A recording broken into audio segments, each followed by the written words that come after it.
Thank you, Elisa. Thank you very much for also inviting me to come and speak here today. My speech is basically just going to explore why the Prevent agenda has relevance to higher education institutions, and also what Universities UK as an organisation has actually been doing in this area over recent years. Just to give you an idea of who we are, we're a membership organisation, and our members are the executive heads of universities, so vice-chancellors and principals. We have 133 members at this moment in time, and we have offices in London, Cardiff, and also in Edinburgh. To give you a sense of the relevance of Prevent to HEIs, the Prevent strategy names a number of different civil institutions that should be engaging with the agenda, so schools, prisons, higher education institutions, further education colleges, and also the internet. The strategy in its most revised form, which was released in 2011, quotes 30% of those individuals who have been convicted in the last 10 years, between 1999 and 2009, of Al-Qaeda related terrorist offences, have some experience of university, so have been to university. What it doesn't actually say is how long those individuals have been to university for, how long ago they were actually at university when they committed their offence, So it doesn't really go into any detail as to whether or not it was actually the university experience itself that played a role in violently radicalising those particular individuals. We would say, I think, from Universities UK's perspective, that obviously there's quite a significant difference between somebody who actually commits a violent act whilst they're at university to someone who perhaps does it 10 years after they've graduated, because how at that stage could the university really have done anything about it, 10 years ago. I would also say that although the strategy quotes that 30% of people who've been involved, been convicted of Al-Qaeda related offences in the last 10 years, have had an experience of university, the participation rates at university at the moment are 49%. So 49% of our young people between the ages of 17 and 30 actually have some experience of higher education. And to me, that sort of indicates that perhaps higher education is quite good at sort of diverting people away from extremism as opposed to towards it. Irrespective of the figures and what the evidence says around whether students are actually being radicalised in a violent way at university, I think we all acknowledge within the university sector that institutions do have a role in engaging with Prevent. They have a role in understanding what Prevent's about, and they have a responsibility to safeguard not only their students but their staff and any visitors on campus. This engagement may differ from one higher education institution to another, so you could say, for example, that an institution that's in a very multicultural big city is maybe quite different to one that's a rural agricultural college with a very small number of students. So that level of engagement perhaps may differ from one institution to another depending on the size of that institution, the makeup of the student body, its history, its subject base, etc. A survey that Universities UK actually undertook in 2010 of our members indicated that 2/3 of our members were engaging with the Prevent agenda, and quite a large number of those said that they would like to be engaging more with it. Whether those figures have changed in the last 3 years, we don't know, we haven't rerun that survey, but certainly at that time it indicated that there was quite significant engagement. I would say that part of the reason, I guess, why engagement is quite different from one institution to another is that some institutions may perceive the threat of violent extremism as being quite different to another. So, for example, a research-intensive university that perhaps has conducted a lot of animal research may well consider that its biggest risk is actually not of sort of violent extremism amongst its student base of the type that we hear a lot about in the media, but is actually related to animal rights extremism. Others would say perhaps that it's the far right that's more of a problem, or perhaps extremism that might have originated in Northern Ireland. So it's very different from one institution to another, and again that sort of perhaps highlights that there's not sort of a consistent level of of engagement, or indeed a consistent level of what institutions might perceive as being a particular threat that they need to address. In terms of what the PREVENT strategy actually says about higher education institutions, it makes a series of recommendations for all different civil institutions. So there's recommendations for schools, for prisons, etc. And in relation to universities and the higher education sector, there are about 10 or 11 recommendations, and a few of those are as follows. So it recommended that government and the HE sector should help universities and colleges better understand the risk of radicalisation on and off campus, that they should create better links between universities, colleges, local authorities and communities engaged in PREVENT work, that there should be the appointment of regional champions in each of the 9 regions in England who can assist universities and colleges in addressing particular risks, and that there should be a central point of information where practitioners can share information, advice and good practice. I would say that those regional champions have already been appointed, they're in place. The Department for Business Innovation and Skills appointed them over a year ago now, and so we have quite considerable engagement with those individuals. And I will show you a resource that we developed within Universities UK, which is to address that recommendation around hosting a central point of information for individuals to share information, advice and good practice. So how has PREVENT actually been received in universities? I've spoken before about the fact that some individual universities may have engaged at very different levels with PREVENT.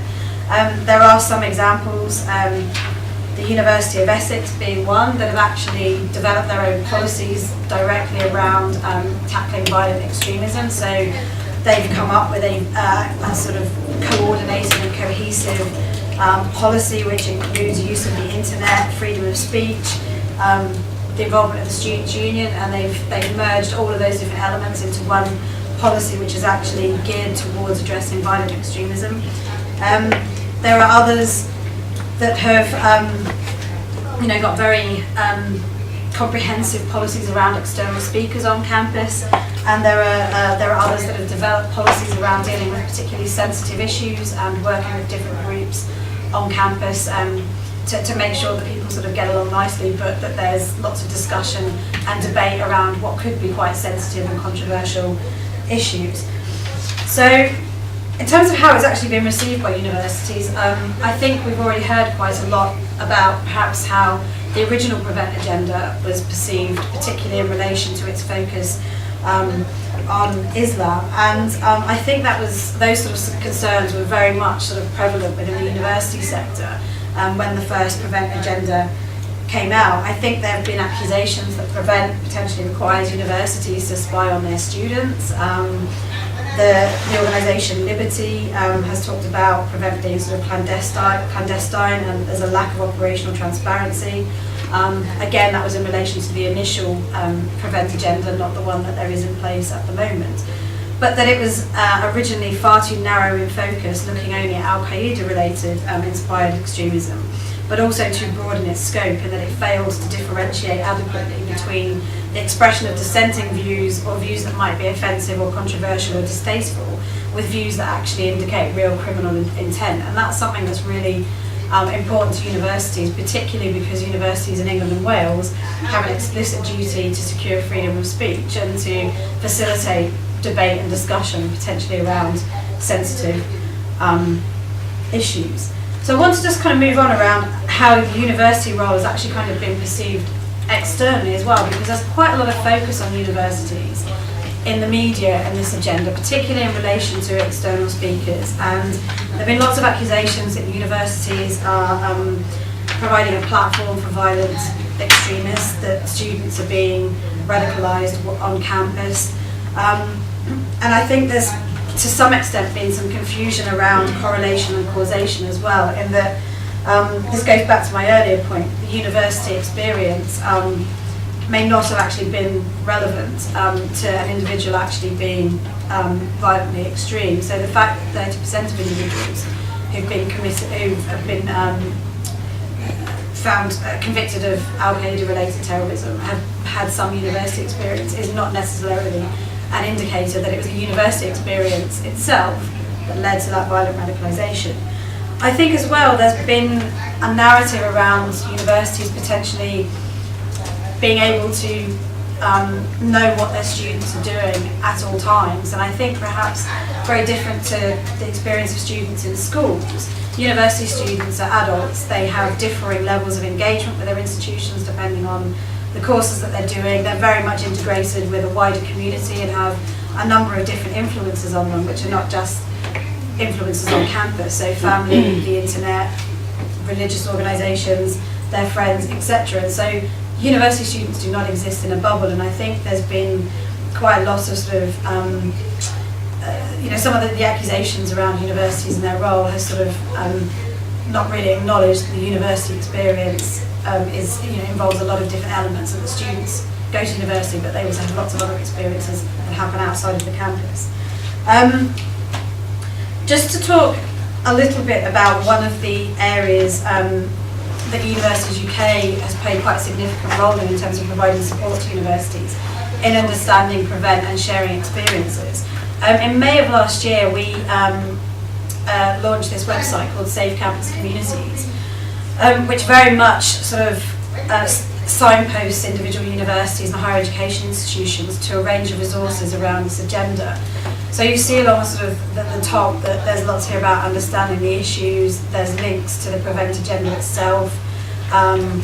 there's links to lots of relevant guidance, so guidance that other organisations like the National Union of Students have come out with, that the Equality Challenge Unit have come out with.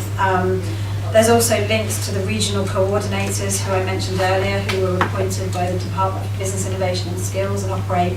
in the 9 different regions of the UK. And there's a range of case studies on this website as well, so universities actually kind of sharing experiences of how they've managed particular things on campus. So for example, case study here around an external speaker coming along to a commercial event and how the university managed that particular risk because they were quite a controversial speaker and there were some concerns about what that individual might say. So there's a lot of resources on here which have actually been gathered to try and support universities in understanding what Prevent's about, why it's relevant, and also links to various bits of research around radicalisation and some of the research that's gone on both within the UK and also internationally. So it's a resource that we're looking to update constantly as well. We've got a forum for university representatives. It's a secure forum for them to be able to sort of share experiences as well. So that's one thing that we've done. There's also a range of other resources. Some of you may be familiar with this because it caused quite a controversy before Christmas, but we issued guidance around external speakers in higher education institutions. This is very much a document around universities having appropriate processes in place to know who's been invited to speak on campus, to be able to seek input from relevant agencies such as the police, community groups, legal advisors, etc., to make decisions around external speakers and whether they should be given a platform on campus. So it's very much designed to sort of address some of those accusations that speakers are being allowed on campus who perhaps are speaking outside of the law. There was one case study within this document which was around an audience being separated according to gender, which caused quite significant controversy, not least that there were various different individuals saying that the interpretation of the law that we'd set out in the document was incorrect. So we've withdrawn that particular case study, but the guidance itself remains available publicly on our website for people to look at. And it's very much designed to make sure that universities have appropriate processes in place around external speakers. And one final area where I think universities can play a significant role is not just in the sort of safeguarding of students and staff and visitors, but also in terms of the research that's being undertaken within the university sector on trying to understand how people get violently radicalised. So, for example, research at the University of Liverpool by Cole and Cole has led to guidance for identifying people vulnerable to recruitment into violent extremism. There's the International Centre for the Study of Radicalisation and Political Violence at King's College, and there's also the Centre for Fascist, Anti-Fascist and Post-Fascist Studies